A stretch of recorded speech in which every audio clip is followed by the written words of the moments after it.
Assalamualaikum warahmatullahi wabarakatuh. Saya di sini selaku moderator dan perwakilan dari kelompok 1 mengucapkan terima kasih kepada Bapak Muhammad Guntur selaku dosen organisasi dan arsitektur komputer Sekolah Tinggi Teknologi Bandung yang telah memberikan kami kesempatan melakukan presentasi dari materi yang telah kami buat. Sebelumnya, izinkan saya memperkenalkan rekan-rekan anggota kelompok 1.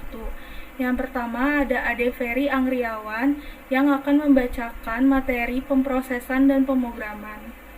Lalu yang kedua ada saya sendiri, Helena Meiliani, yang akan membacakan materi perangkat keras input dan perangkat lunak sistem operasi.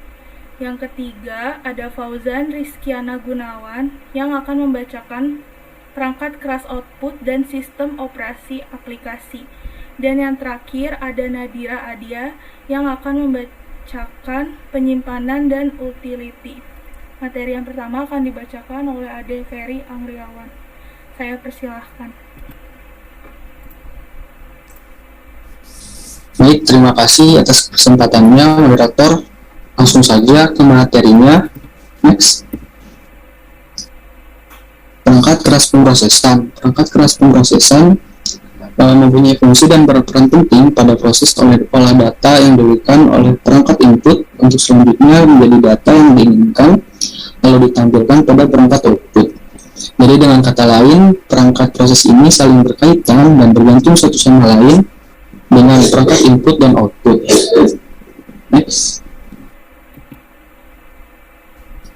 Di sini ada contoh perangkat keras pemrosesan. CPU atau disingkatan dari Central Processing Unit merupakan pusat pengolahan data dalam piranti komputer. CPU juga lebih dikenal sebagai prosesor. Next. Di sini ada cara kerja CPU, yaitu ada 3. Proses yang pertama itu instruksi diambil dari memori. Dan yang kedua, instruksi diterjemahkan dan prosesor mengetahui apa yang diperintahkan untuk dilakukan. Lalu proses yang ketiga, instruksi dieksekusi dan operasi dilakukan. Next. Lalu ada perangkat lunak pemrograman. Perangkat lunak pemrograman ialah software yang berguna untuk menerjemahkan instruksi-instruksi dari bahasa program ke kode bahasa mesin melalui prosedur tertentu agar dapat diterima dan dibaca oleh komputer. Sini ada contoh perangkat lunak pemrograman. Next. Salah satunya adalah bahasa pemrograman Pascal. Pascal ini merupakan salah satu bahasa pemrograman yang sering digunakan pada saat seseorang mempelajari algoritma dan pemrograman, terutama di bidang akademis. Next. Sini ada cara kerja Pascal. Yang pertama, untuk membuat file baru dari dalam aplikasi Turbo Pascal, silahkan pilih menu File, klik New pada bagian kiri atas.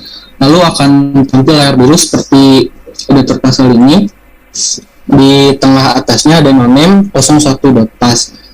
Nah, ini adalah nama file sementara temporary sebelum kita menyimpan file Pascal, dan di sini juga lah kita dapat mengetikkan kode lalu bisa run dan compile terlebih dahulu agar bisa mengurangi kode tersebut. Terima kasih. Saya kembalikan lagi kepada moderator. Baik, terima kasih kepada Ade Ferry yang telah menyampaikan. Selanjutnya, perangkat keras input akan disampaikan oleh saya sendiri.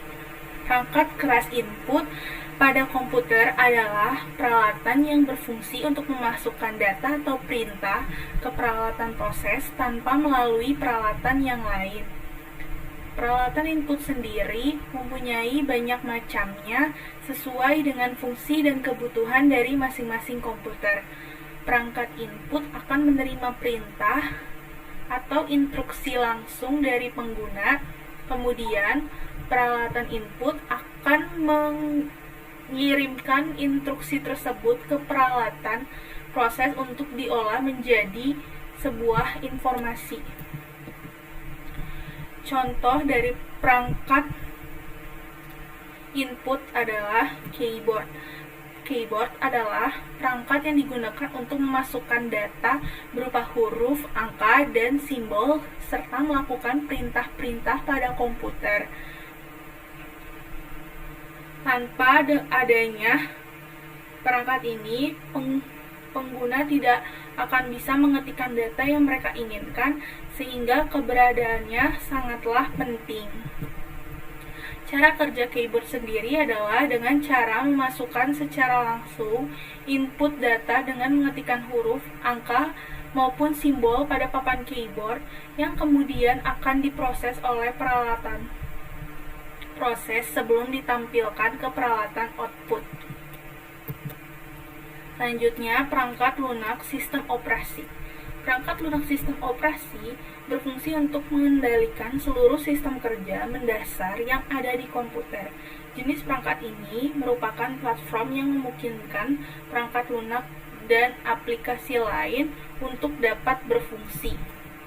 Contoh perangkat lunak sistem operasi adalah iOS Apple. Sistem operasi iOS atau dikenal dengan iPhone Operating System memiliki definisi tersendiri. Secara umum, iOS merupakan sistem operasi yang berperan khusus untuk berbagai perangkat iPhone. iOS berasal dari perusahaan teknologi raksasa bernama Apple. Sampai sekarang, Apple juga merilis gadget-gadget cerdas lainnya, misalnya iPad dan MacBook. Sedangkan sistem operasi memiliki definisi sebagai software yang berperan menghubungkan pengguna dengan perangkat keras. Dalam hal ini, sistem operasi mampu menafsirkan berbagai perintah aplikasi, tujuannya untuk memberi akses pada aplikasi sampai fitur-fitur yang ada di perangkat. iOS mampu mendapatkan masing-masing aplikasi di tempat khusus dengan pelindung mandiri, seperti mencegah adanya potensi rusaknya aplikasi. Hal ini bukan tanpa alasan, sebab desain semacam ini umumnya membuat perangkat menjadi aman dari berbagai serangan malware. Selanjutnya, cara kerja iOS Apple. iOS berjalan di semua perangkat seluler Apple. iOS adalah sistem operasi terbesar kedua di dunia setelah Android.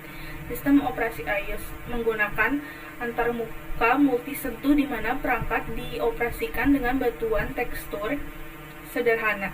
Gerakan sederhana seperti menukar jari di atas layar perangkat yang bisa digarap dengan pindah ke patch berikutnya dan mencubit dengan jari Anda untuk memperbesar layar. Anda dapat melakukan semua pekerjaan ini dengan bebas di iOS. iOS membuat sensor perangkatnya sangat kuat yang membuat pekerjaan Anda dengan mudah mendeteksi ujung jari Anda. iOS mengontrol semua aspek perangkat keras, Selanjutnya, perangkat keras output dibacakan oleh Fauzan Rizkiana. Fauzan, saya persilakan. Baiklah, di sini saya akan menjelaskan tentang perangkat keras output. Perangkat keras output pada komputer adalah peralatan elektronik yang terhubung dengan komputer yang digunakan untuk mengirimkan data dari komputer dalam bentuk teks, suara, gambar, dan media lainnya. Perangkat keras output dapat diartikan sebagai bagian dari perangkat keras komputer yang memanfaatkan data dan perintah apapun dari komputer untuk melakukan tugas tertentu. Next.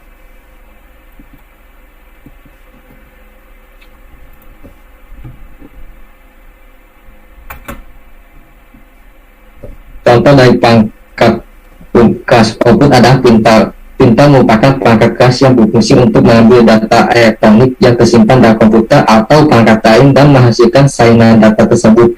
Salinan data bisa berupa teks, gambar, maupun foto yang dicetak di atas kertas yang diselipkan pada wadah yang sudah disediakan. Printer memiliki beberapa tipe, tapi yang paling umum digunakan untuk komputer adalah tipe laser dan inkjet. Next. Cara kerja printer laser bekerja dengan memakai komponen utama yang disebut fotoreseptor. Komponen ini berupa drum yang dapat berputar dari fotokonduktif yang telah terpotong-potong sebelumnya.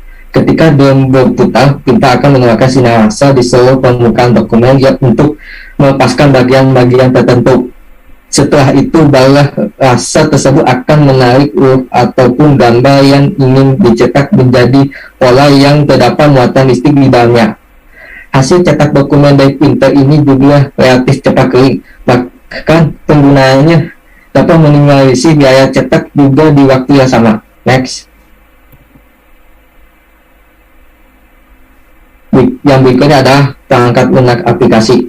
Perangkat lunak aplikasi adalah perangkat lunak yang berfungsi membantu manusia menyelesaikan suatu pekerjaan pada bidang tertentu. Karena jenis pekerjaan spesifik semacam itu sangat banyak, jenis perangkat lunak aplikasi pun tidak kalah banyaknya. Next. Contoh dari perangkat lunak aplikasi adalah antivirus. Antivirus atau anti-malware adalah tools pendeteksi ancaman yang dirancang untuk menghilangkan semua jenis virus, malware, dan ancaman dunia maya lainnya dari perangkat software. Antivirus sangat penting untuk melindungi data dan menjaga keamanan sistem operasi. Next. Cara kerja antivirus. Software antivirus bekerja dengan cara memindai file atau kode masuk yang melewati lalu lintas jaringan. Perusahaan yang membuat perangkat lunak ini mengkompilasi database ekstensif dari virus dan malware yang sudah dikenal dan mengajarkan perangkat lunak cara mendeteksi, menandai, dan menghapusnya. Sekian yang saya sampaikan, saya akan kembali ke moderator.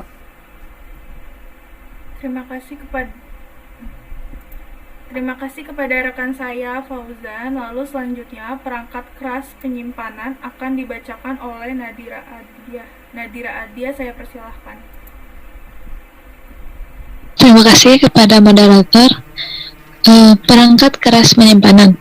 Perangkat keras penyimpanan atau storage. Perangkat keras penyimpanan adalah bagian integral dari perangkat keras komputer yang mempunyai informasi atau data untuk memproses hasil dari setiap pekerjaan komputasi.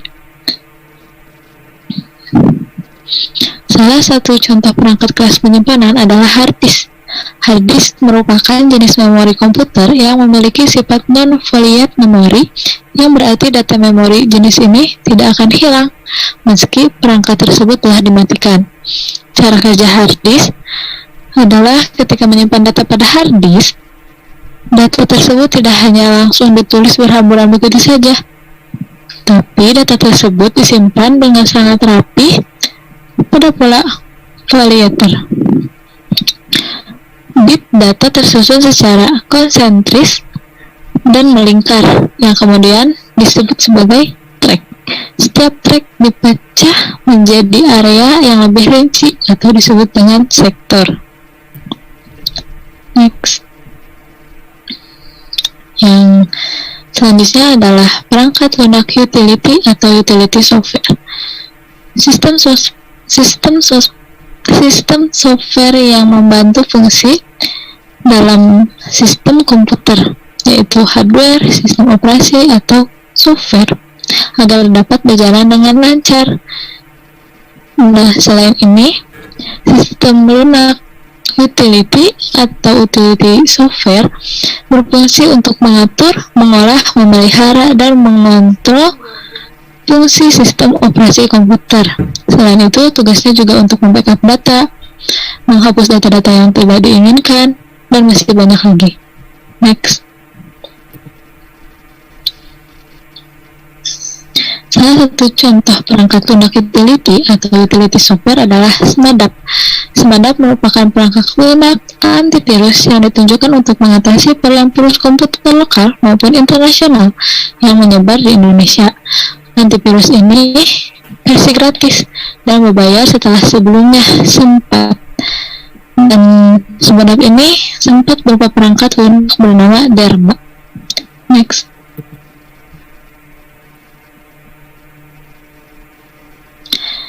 Cara kerja SMADAP.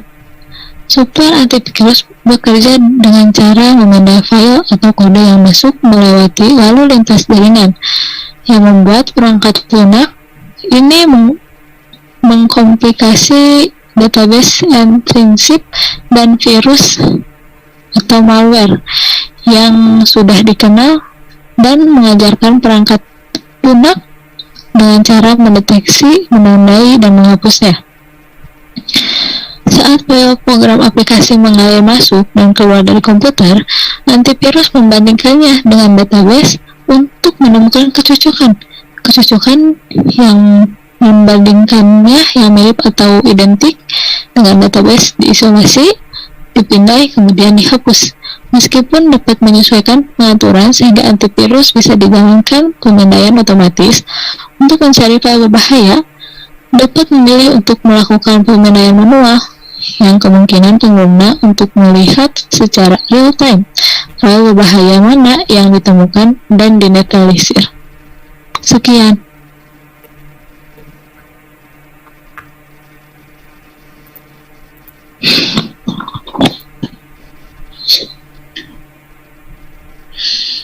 Baik, terima kasih kepada rekan saya Nadira.